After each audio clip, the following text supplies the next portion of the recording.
And what Frank dropped on the soil here is we're cleaning out some of the chicken pens and that today, as well as the bunny pens, and putting them on this garden section. What you're going to find here, and again for brevity's sake, I have to kind of keep this low for OPSEC's sake, but this is a pile from, this would have been last month, and this was from just a little while ago, and then this was from just a little while ago also. And we'll show our rabbits in another video series we're fixing to start about rabbit raising and that. But this isn't that much manure.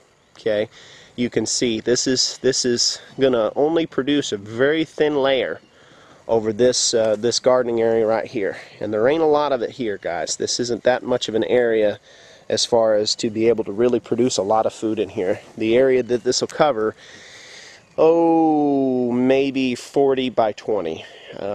You know, contrary to what you might have read and things like that, this size area is not going to produce all the vegetables we need in a year. You know, it might produce a lot of fresh in the summer and a lot of show-off stuff to our friends, but it's not going to produce everything we need to eat fresh plus can to keep us through the winter. It just isn't going to happen. I don't care what Mel tells you. I don't care what any of these intensive gardening guys tell you. You get out and you do this on your own, and you'll understand then. Okay. All right. Getting back to the manures and such. This is a mix of chicken manure, and then you see some of the bedding and such in there as well from the pine chips. Actually, those are cedar chips because it really helps with the chickens, who tend to get a little stinky at times, especially when their pen happens to get wet or something like that. Now, there's some mixed feelings on using the litter because it contains the the chips of the wood and such in there, and the wood does actually rob a little bit of nitrogen. So the common thinking is, as the wood is being broke down in the soil. The other point of view on that is the wood breaking down is going to add more organic matter into the soil, and therefore add some bulk and such like that to the soil as well. You're going to have to make your own decision on that. I'm not going to sit here and sort through there and take the wood out or something like that. We basically just shovel it out as it comes, off the floor of the chicken pen. So, I haven't seen much of a problem with using it straight as it comes off the chicken shed floor. And here's some. Okay, getting back to the how far will manure go as your sole source of fertilizer. This is an area, well, let's pace it off here. We'll be very liberal. 1, 2, 3, 4, 5, 6, 7, 8, 9 by 1, 2, 3, 4, 5, and it didn't even cover all of it.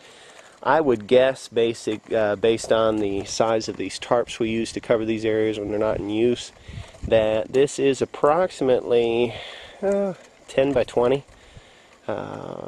maybe less than that, maybe slightly more. And this is the manure that we were pulling out in the piles, raked down and such. You don't have to till this stuff in, folks. You can if you'd like to. The earthworms are going to pull it down, and it's going to rot and things like that. You can turn it over with the spade or with the shovel, and that's no problem. Getting back to some of the things we were talking about before, the bone meal. This is bone meal applied here, and again, this is considered an organic product, and this is going to help with the phosphoric acid, and it's going to do a lot of the same thing the wood ash does. And we do pour all of our wood ash into the garden areas and that as well too. You can see we got some onions starting here. We got our onions in for the year. One of the other things to think about when you're doing all this stuff is divide your gardening areas up into little subplots or subsections, and keep a little notebook. I'm really bad about record keeping on stuff like that, but I finally realized the importance of doing that. What you're going to do is you're going to write, Garden 09, North Garden A or South Garden B or whatever all your little plots are divided up into in that. And what you're going to do is you're going to write what all was grown in that area. For example, in this part of what we call our North Garden here, there hasn't been any root crops in this section. The closest thing was there were some carrots over here, a little bit last spring of '08. So again, we're kind of rotating our crops as far as where they're located and such like that. We don't want to have, you know, 5 or 6 years straight of the same exact crop, say these onions or something like that, growing in the same spot. It's gonna increase the chances of disease, the pests, different things like that. So we're gonna, and you can look this stuff up in good gardening books and things like that. You're gonna need to plan out a decent crop rotation pattern. For example, a heavy feeder like, say, your sweet corn and things like that. On the first video, you saw the pile of sweet corn, the plot of sweet corn we had growing over there, and that, you know, that's obviously not going to go. That's a very heavy feeder. It's taking a lot of nitrogen out of the soil. In that plot this spring, what we'll have in there is we'll have something like a bean or a pea, a legume that when we inoculate it, when we rub it down, you know, with the Rhizoba, Rizboa, however you pronounce that, that you get the little seed inoculant for beans and peas and such, it's going to, yeah, I caught it. It's going to add the little nodules on the end of the roots are going to basically going to make nitrogen from the air. Now, all beans and peas, all legumes will do that, but in general, it's probably best to inoculate it with the little thing.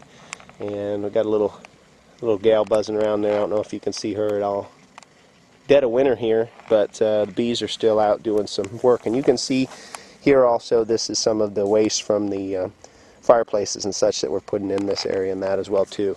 This area here, we figured what we might do this spring is we're going to, and you can see, same like with your composting and that here too, you don't need a special little bin and to spend $200 on a little spin hopper and a toad roller and all that kind of nonsense. Basically, all you need to do is just get it into the soil. What we did here last spring was, these areas, we didn't cover this garden. Usually when something's not in use, what we'll do is we'll use one of these large plastic tarps, and you know, which basically we get from a friend that owns a billboard company, and it's the vinyls they put down, but we use those as row covers, and what it does is it keeps it from where, like right here, you're seeing all these little weed growth and things like that.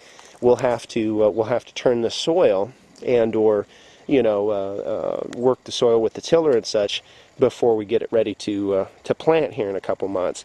So the nice thing about the tarps is you can just pull the tarps back, and if they've been laying there a couple months, bam, there won't be any weeds growing in there and that. You know, again, that's up for your interpretation, how you want to do that. I realize, you know, some of the organo-Nazis think, you know, plastic is, you know, Satan himself up there with Obama and the Antichrist. You know, that's your business. You have to figure that out on your own. If you want to use it, fine. If not, it works good for us. But some of the residue here from the crops from last spring, it was basically just raked to the center of this area, and it was left to rot. And you know, you dig down in that, a lot of that stuff's rotten. I don't, you know, is that less work than maybe getting it all together, putting it in a wheelbarrow, and, you know, dragging it half an acre away to an official, according to Hoyle, compost pile? Well, yeah, sure, it's less work.